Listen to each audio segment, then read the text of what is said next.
Hello and welcome to Edufit.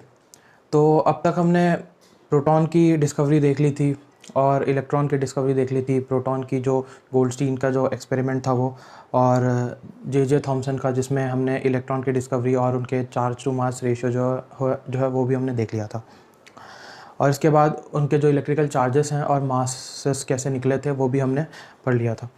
तो अब हम देखते हैं वेरियस मॉडल्स जो कि सब एटॉमिक पार्टिकल्स के एटम के अंदर जो अरेंजमेंट के मॉडल्स थे वो हम देख लेते हैं। तो सबसे पहला जो मॉडल है वो है प्लम पुडिंग मॉडल और watermelon model by J Thomson. तो थॉमसन मॉडल ऑफ एटम। तो Thomson's model of atom, Thomson का जो मॉडल था उसमें दो पॉस्टुलेट्स थे, दो मेजर पॉस्टुलेट्स आप कह सकते हो, दो मेजर पॉइंट्स आप कह सकते हो। पहला कि एटम एज अ होल जो था वो इलेक्ट्रिकली न्यूट्रल था। उन्होंने कहा था कि एटम एज अ होल जो है वो इलेक्ट्रिकली न्यूट्रल है। तो पहली चीज़, पहला पॉइंट तो ये आ जाता है कि इलेक्ट्रिकली न्यूट्रल। तो इसका मतलब यह है कि जितना मैग्नीट्यूड नेगेटिव चार्जेस का था उतना ही मैग्नीट्यूड जो है वो पॉजिटिव चार्जेस का था एटम के अंदर। दूसरी चीज़ कि उन्होंने कहा कि एटम जो है वो एक स्फीयर है पॉजिटिव चार्जेस का, जिसके अंदर नेगेटिव चार्जेस जो हैं वो एम्बेडेड हैं। नेगेटिव चार्जेस उसके अंदर हैं और वो भी यूनिफॉर्मली प्रेजेंट है। तो सेकंड पॉइंट ये था कि एटम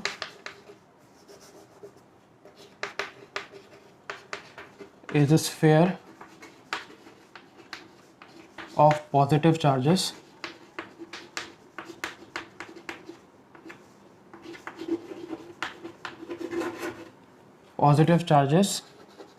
and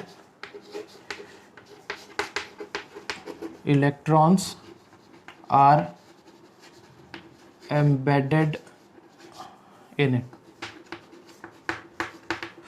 तो मेजर तो दो ही पॉइंट है इसके अंदर कि एटम जो है वो इलेक्ट्रिकली न्यूट्रल है, यानी कि जितना मैग्नीट्यूड नेगेटिव चार्जेस का है उतना ही मैग्नीट्यूड जो है वो पॉजिटिव चार्जेस का होगा।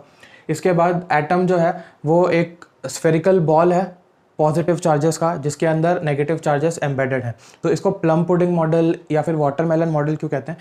क्योंकि उनके हिसाब से एक स्फीयर है जो कि पॉजिटिवली चार्ज स्फीयर है। पॉजिटिव, मैं कुछ इस तरीके से आपको बता देता हूँ कि ये पॉजिटिवली चार्ज जो है वो स्फीयर है। जो ये वाला पार्ट है ये पॉजिटिव है, या फिर इसको कुछ इस तरीके से लिख देते हैं, positively charged sphere. Positively charged sphere है और इसके अंदर नेगेटिव चार्जेस जो है वो एम्बेडेड है। ये सारे जो हैं वो नेगेटिव चार्जेस हैं।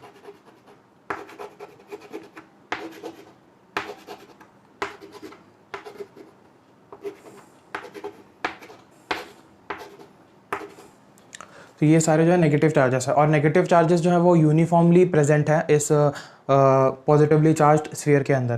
तो प्लम पुडिंग मॉडल हम इसलिए कहते हैं क्योंकि आपने अगर पुडिंग देखा होगा तो उसके अंदर क्या होता है कि जो पुडिंग है उसके अंदर ड्राई फ्रूट्स जो होते हैं जैसे कि रेजिन्स हो गए वो उसके अंदर प्रेजेंट होते हैं। तो अगर हम जो पुडिंग है उसको पॉजिटिव चार्ज हम मान लें और जो रेजिन्स हैं उनको हम नेगेटिव चार्ज मान लें, तो वो कुछ इस तरीके से ही आपको नज़र आएगा। जैसे कि ये पुडिंग है और इसमें ये जो रेजिन्स हैं या फिर जो ड्राई फ्रूट्स हैं वो उसके अंदर एम्बेडेड हैं, उसको हम नेगेटिव चार्ज कह सकते हैं। सेम चीज़ वाटरमेलन मॉडल के साथ भी, अगर आप एक वाटरमेलन है जो कि स्फेरिकल शेप का होता है, उसको आप उसमें जो रेड कलर का जो पार्ट है उसको आप अगर पॉजिटिव पार्ट मान लें तो उसके जो सीड्स होंगे ब्लैक कलर के वो नेगेटिव पार्ट आप उसको मान सकते हैं। तो ये कुछ वाटरमेलन या फिर प्लम पुडिंग को जो है वो रिजेंबल करता था, इसीलिए इसको प्लम पुडिंग मॉडल और वाटरमेलन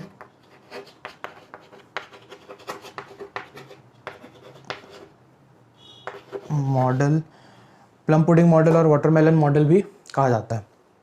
तो अब ये तो पूरी मतलब ये एक मॉडल था जो थॉमसन ने दिया था, पर इसके ड्रॉबैक्स क्या थे, लिमिटेशंस भी तो थे इस मॉडल के। तो वो लिमिटेशंस को हम पहले देख लेते हैं कि इन सबके जो है वो लिमिटेशन क्या थे।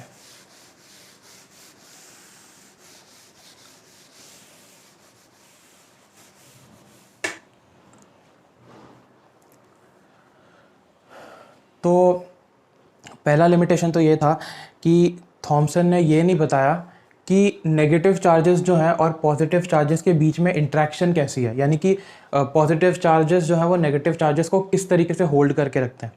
पहली चीज़ ये कि type of interaction,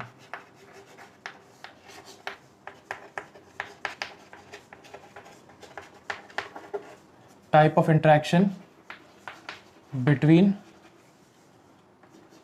positive and negative charges. और दूसरा जो था वो पहले वाले से डिराइव होता है। अगर इंटरेक्शन का हमें पता नहीं है कि पॉजिटिव और नेगेटिव चार्जेस के बीच में इंटरेक्शन कैसी थी, तो एटम का जो स्टेबिलिटी है, एटम का जो स्टेबिलिटी है वो उसके बारे में भी हमें कुछ पता नहीं था कि एटम जो है वो स्टेबल किस तरीके से था। उन्होंने कह तो दिया कि पॉजिटिव चार्जेस के अंदर जो है वो नेगेटिव चार्जेस एम्बेडेड हैं, लेकिन वो स्टेबिलिटी कैसे मिल रही थी वो उन्होंने नहीं बताया था। तो दूसरा जो था वो था स्टेबिलिटी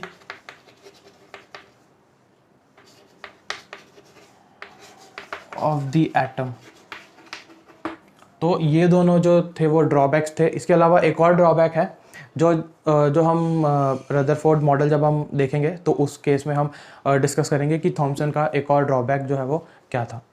तो अब हम रदरफोर्ड मॉडल देखते हैं कि रदरफोर्ड एटॉमिक मॉडल क्या है, किस तरीके से सब एटॉमिक पार्टिकल्स जो हैं अकॉर्डिंग टू रदरफोर्ड अरेंज्ड हैं एक एटम के अंदर।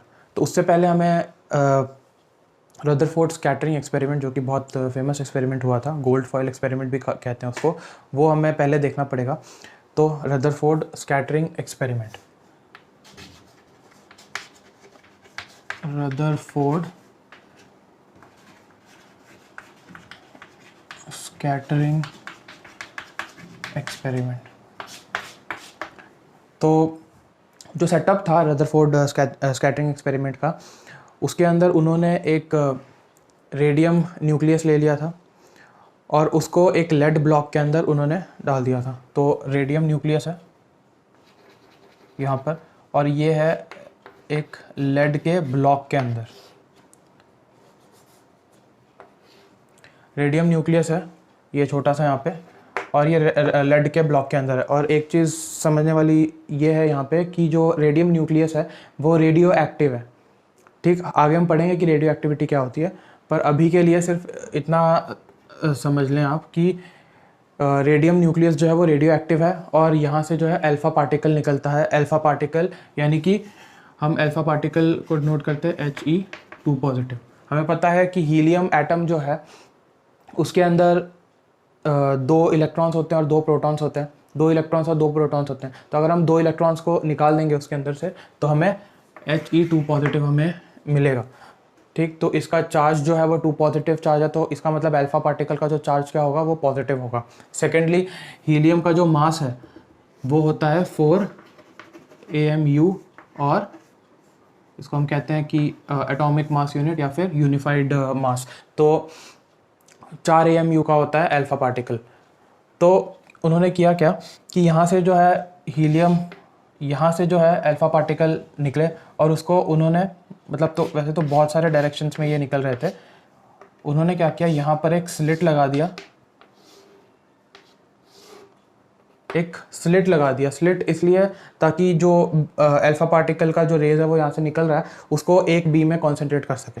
तो यहाँ से स्लिट लगाने के बाद यहाँ से जो अल्फ़ा पार्टिकल का बीम है वो एक पर्टिकुलर डायरेक्शन में जा रहा था। आगे उन्होंने क्या किया कि एक गोल्ड फॉइल लगा दिया, बहुत पतला सा gold foil, around 100 nanometer. 100 nanometer यानी कि 10⁻⁻7 मीटर, बहुत कम। 100 नैनोमीटर का यहाँ पर एक गोल्ड फॉइल उन्होंने लगा दिया और ये जो बीम है वो सीधे स्ट्राइक उन्होंने करवाया गोल्ड फॉइल के ऊपर। और उसके बाद यहाँ पर उन्होंने क्या किया कि एक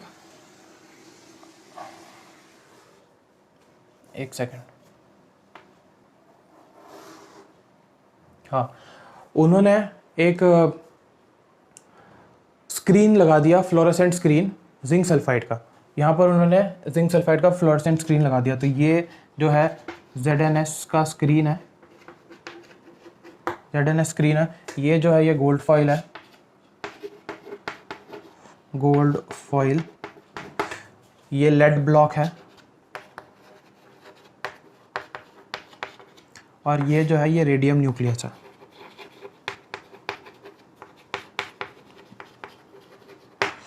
तो ये रेडियम न्यूक्लियस है, और यहाँ पर जो है ये स्लिट्स हैं तो, ताकि जो अल्फ़ा पार्टिकल्स एमिट हो रहे हैं उसको एक बीम में कॉन्सेंट्रेट कर सके। ये जो है यहाँ पर ये है अल्फ़ा पार्टिकल्स,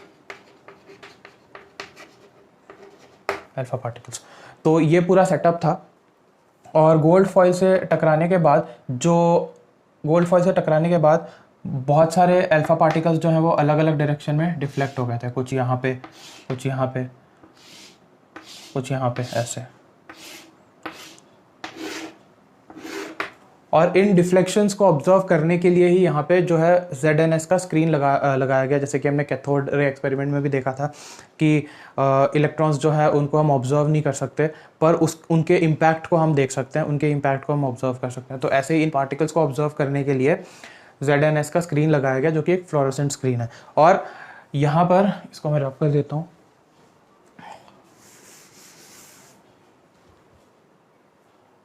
यहाँ पर एक मूवेबल माइक्रोस्कोप लगा दिया गया, मूवेबल माइक्रोस्कोप, जो कि जो ये इस डायरेक्शन और इस डायरेक्शन में जो है वो मूव कर सकता है। तो एक मूवेबल माइक्रोस्कोप यहाँ पर लगा दिया गया, ताकि वो जब भी ये इम्पैक्ट पड़े इस स्क्रीन पर अल्फ़ा पार्टिकल का, तो उस इम्पैक्ट को वो रिकॉर्ड कर सके, देख सके। ठीक है, तो इस चीज़ के लिए यहाँ पर एक मूवेबल माइक्रोस्कोप लगा दिया गया। तो होता क्या है कि जैसे कि कैथोड रेज एक्सपेरिमेंट में हमने देखा था कि जब कैथोड रेज जाकर स्क्रीन पर टकराते हैं, ZNS स्क्रीन पर या फिर फ्लोरेसेंट स्क्रीन पर जाकर वो टकराते हैं, तो वहाँ पर ब्राइट स्पॉट्स जो हैं वो विजिबल हो जाते हैं। तो उन ब्राइट स्पॉट्स को हम कहते हैं सिंटिलेशंस। उन्हीं स्पॉट्स को हम क्या कहते हैं? सिंटिलेशंस। SCINTILLATIONS, सिंटिलेशंस। उन्हीं को हम कहते हैं सिंटिलेशंस। जैसे कि एक एग्जांपल भी दिया था, जो कि पुरानी पिक्चर ट्यूब वाली जो टीवी होती थी, CRT कैथोड रे ट्यूब वाली जो टीवी होती थी, उसके अंदर क्या होता था कि जब पिक्चर नहीं होता था, सिग्नल नहीं आता था, तो ब्लैक एंड वाइट स्पॉट्स जो है वो नज़र आते थे। उसी को हम सिंटिलेशंस कहते हैं। तो उन्हीं सिंटिलेशंस को ऑब्जर्व करने के लिए जब अल्फ़ा पार्टिकल इस पर जाकर स्क्रीन पर टकराएगा, उसके लिए यहाँ पर एक माइक्रोस्कोप लगा दिया गया, जो कि मूवेबल माइक्रोस्कोप था। तो अब ये पूरा सेटअप था क्या कहते हैं, रदरफोर्ड एक्सपेरिमेंट का। और इसके अंदर अगर आप यहाँ से ध्यान से देखें तो ऑब्जर्व क्या किया गया कि मैक्सिमम जो अल्फ़ा पार्टिकल्स थे वो अनडिफ्लेक्टेड जो है वो स्ट्रेट चले गए, यानी कि गोल्ड फॉइल से टकराए और स्ट्रेट चले गए, अनडिफ्लेक्टेड, बिल्कुल भी उनके अंदर डिफ्लेक्शन नहीं था, स्ट्रेट निकल गए। मतलब 99% अल्फ़ा पार्टिकल्स जो थे वो स्ट्रेट निकल गए। कुछ अल्फ़ा पार्टिकल्स जो थे वो बहुत कम एंगल पे डिफ्लेक्ट किए, बहुत कम एंगल पे जो है उनकी डिफ्लेक्शंस को ऑब्जर्व की गई। अब ये कम एंगल किस तरीके से है वो मैं बता रहा हूँ। देखो, शुरू में जो जा रहा है वो इस डायरेक्शन में जा रहा है। अगर अनडिफ्लेक्टेड हम बात करें तो वो एक स्ट्रेट डायरेक्शन में जा रहा है। तो ये तो हो गया आपका अनडिफ्लेक्टेड। अगर उसी पाथ को मैं ट्रेस करूँगा तो वो क्या होगा? अनडिफ्लेक्टेड। पर अगर स्मॉल डिफ्लेक्शन की बात करूँ तो बहुत स्मॉल एंगल पे डिफ्लेक्ट कर रहा है। तो ये एंगल बहुत ही कम है, तो ये बहुत स्मॉल एंगल पे डिफ्लेक्ट कर रहा है। तो ऐसा ही कुछ अल्फ़ा पार्टिकल्स ने शो किया कि मैक्सिमम जो है वो तो स्ट्रेट निकल गए थे, 99% कुछ जो है वो बहुत स्मॉल एंगल पे डिफ्लेक्ट किए। और कुछ अल्फ़ा पार्टिकल्स जो हैं, कुछ यानी कि बहुत ही फ्रैक्शन, बहुत ही minute, around 1 in 25,000 alpha particles जो हैं वो बहुत लार्ज एंगल पे डिफ्लेक्ट किए, यानी कि मोर देन 90 यानी कि अगर मैं यहाँ पर राइट एंगल बना दूँ 90 डिग्री का, तो मोर देन 90 कुछ यहाँ पर होगा। तो ये एंगल जो बनेगा वो क्या होगा? मोर देन 90 डिग्री होगा। तो मोर देन 90 डिग्री जो है वो बहुत ही कम अल्फ़ा पार्टिकल्स जो है वो डिफ्लेक्ट किए। और कुछ जो है वो ऑलमोस्ट 180 डिग्री पर डिफ्लेक्ट करके वापस आ गए। तो ये 3 ऑब्जर्वेशंस थी। पहली ऑब्जर्वेशन ये था कि मैक्सिमम 99% अल्फा पार्टिकल्स जो हैं वो स्ट्रेट निकल गए, अनडेविएटेड, अनडिफ्लेक्टेड। दूसरा कि कुछ अल्फा पार्टिकल्स जो थे वो बहुत स्मॉल एंगल पर डिफ्लेक्ट किए, और कुछ अल्फा पार्टिकल्स जो थे वो बहुत लार्ज एंगल्स यानी कि मोर देन 90 या फिर अबाउट 180 डिग्री जो डिफ्लेक्शंस उनके अंदर वहाँ पर ऑब्जर्व किया गया। तो ये 3 ऑब्जर्वेशंस थी। अब इन 3 ऑब्जर्वेशंस के बेसिस पे जो कंक्लूजन निकाला गया वो क्या था? तो जो 3 ऑब्जर्वेशंस यहाँ पर मिली थी उनके बेसिस पे रदरफोर्ड ने कुछ कंक्लूजन्स दिए थे। तो पहला तो यही था कि अगर मैं एक एटम की बात करूं जो कि ऑब्वियसली स्फेरिकली होगा, उसमें से मैक्सिमम जो है वो स्ट्रेट निकल गए।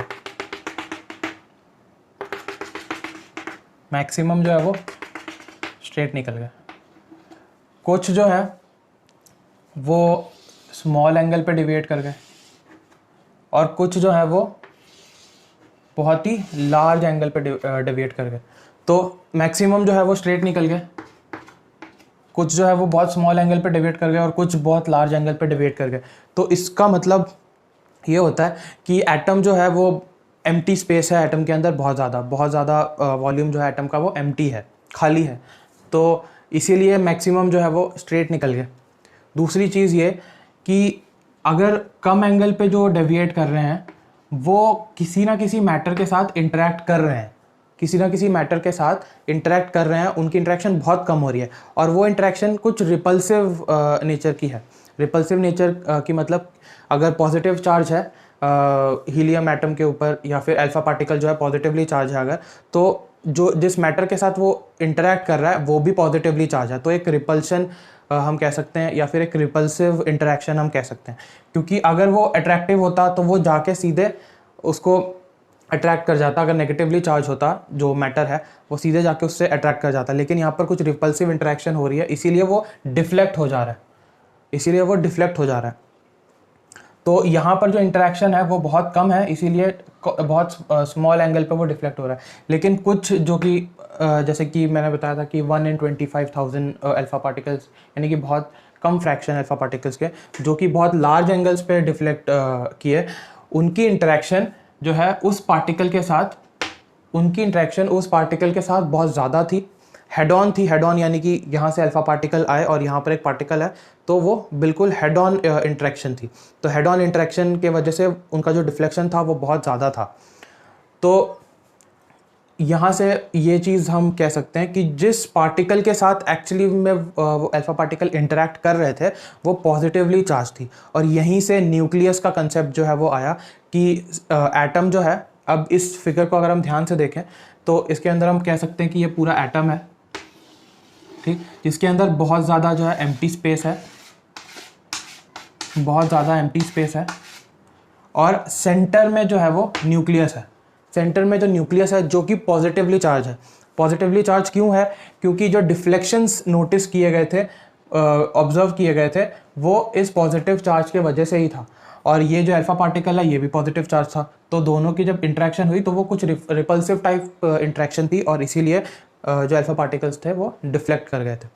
तो दो चीज़ें यहाँ से पता लगी कि एक तो एटम जो है वो उसके अंदर एम्प्टी स्पेस है, दूसरा सेंट्रल पार्ट जो है एटम का वो न्यूक्लियस है, उसको न्यूक्लियस कहा गया, और उसके अंदर उसी के अंदर कहा गया कि प्रोटॉन्स जो है वो प्रेजेंट है न्यूक्लियस के अंदर। अगर प्रोटॉन्स उसके अंदर प्रेजेंट नहीं होंगे तो वो पॉजिटिव कैसे होगा? इसीलिए पॉजिटिव चार्ज जो है वो न्यूक्लियस के अंदर प्रेजेंट था, और जो प्रोटॉन्स की बात की गई थी वो भी जो है वो न्यूक्लियस के अंदर प्रेजेंट था। अब इसके बाद एक और चीज़ आई जो कि उन्होंने प्रपोज की थी अपने मॉडल के अंदर, कि जो इलेक्ट्रॉन्स है, बात करते हैं इलेक्ट्रॉन्स की, कि इलेक्ट्रॉन्स का क्या हुआ। तो इलेक्ट्रॉन्स जो है ये न्यूक्लियस है, और उसके आसपास जो ऑर्बिट है उसमें इलेक्ट्रॉन्स जो है वो रिवॉल्व कर रहे हैं। ऐसा कुछ आप मतलब समझ सकते हैं कि सेंटर में न्यूक्लियस है जो कि पॉजिटिवली चार्ज्ड है, और उसके आसपास जो है वो इलेक्ट्रॉन्स जो है वो हाई स्पीड में रिवॉल्व कर रहे हैं। तो ऐसा कुछ मॉडल जो है वो रदरफोर्ड ने प्रपोज किया था, और उन्होंने ये भी कहा था कि प्लैनेटरी मोशन को ये एक तरीके से डिपिक्ट करता है कि प्लैनेटरी मोशन कैसे हैं। जैसे कि अगर हम हीलियोसेंट्रिक सोलर सिस्टम की बात करें कि सन जो है वो सेंटर में है और प्लैनेट जो है वो रिवॉल्व कर रहे हैं, वैसे ही कुछ यहाँ पे भी इस मॉडल में भी यही कहा गया कि सेंटर में न्यूक्लियस है और इलेक्ट्रॉन जो है वो उसके आसपास रिवॉल्व कर रहे हैं। अब एक चीज़ और यहाँ पर समझने वाली चीज़ है कि जो थॉमसन का जो एक ड्रॉबैक था वो भी हम इसके अंदर समझ लेते हैं कि थॉमसन का एक और ड्रॉबैक क्या था। कि थॉमसन ने ये कहा था, थॉमसन ने ये कहा था कि हमारा एटम जो है वो कुछ इस तरीके का, ये पॉजिटिव चार्ज है और उसके अंदर जो है ये यहाँ पर नेगेटिव चार्जेस है।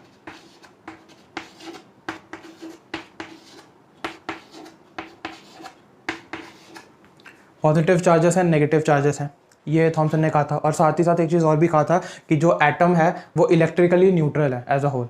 तो अगर अल्फा पार्टिकल आते हैं यहाँ से तो वो अनडिफ्लेक्टेड निकल जाते हैं यहाँ से। अनडिफ्लेक्टेड यानी कि सॉरी यहाँ पर नहीं, अगर अल्फा पार्टिकल आते हैं तो वो स्ट्रेट निकल जाते हैं।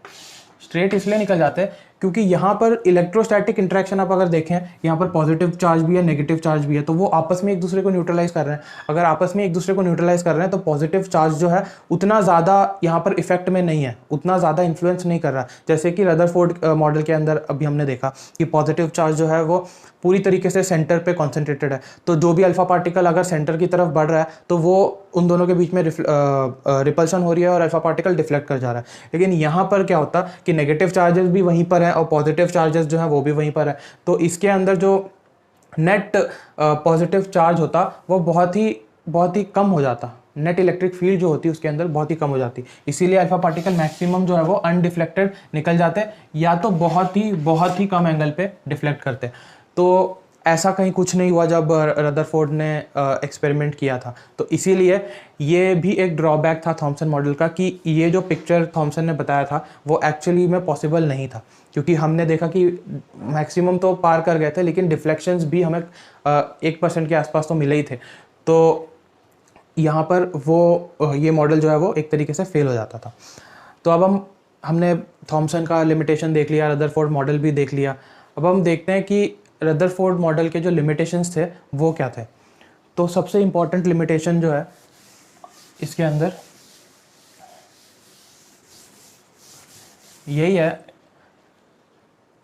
सबसे इम्पॉर्टेंट लिमिटेशन इस मॉडल के अंदर ये है कि रदरफोर्ड ने कहा कि प्लैनेटरी मोशन है, सेंटर में न्यूक्लियस है, आसपास इलेक्ट्रॉन्स जो हैं वो रिवॉल्व कर रहे हैं। तो एक साइंटिस्ट हुए थे, एक फिजिसिस्ट हुए थे, James Clerk Maxwell. James Clerk Maxwell, तो इन्होंने कहा था कि जब कोई भी चार्ज पार्टिकल है वो जब रिवॉल्व करता है हाई स्पीड में या फिर वो मोशन में है, एक्सेलरेटेड मोशन में है, तो वो इलेक्ट्रोमैग्नेटिक रेडिएशन एमिट करता है, यानी कि एक तरीके से वो एनर्जी एमिट करता है।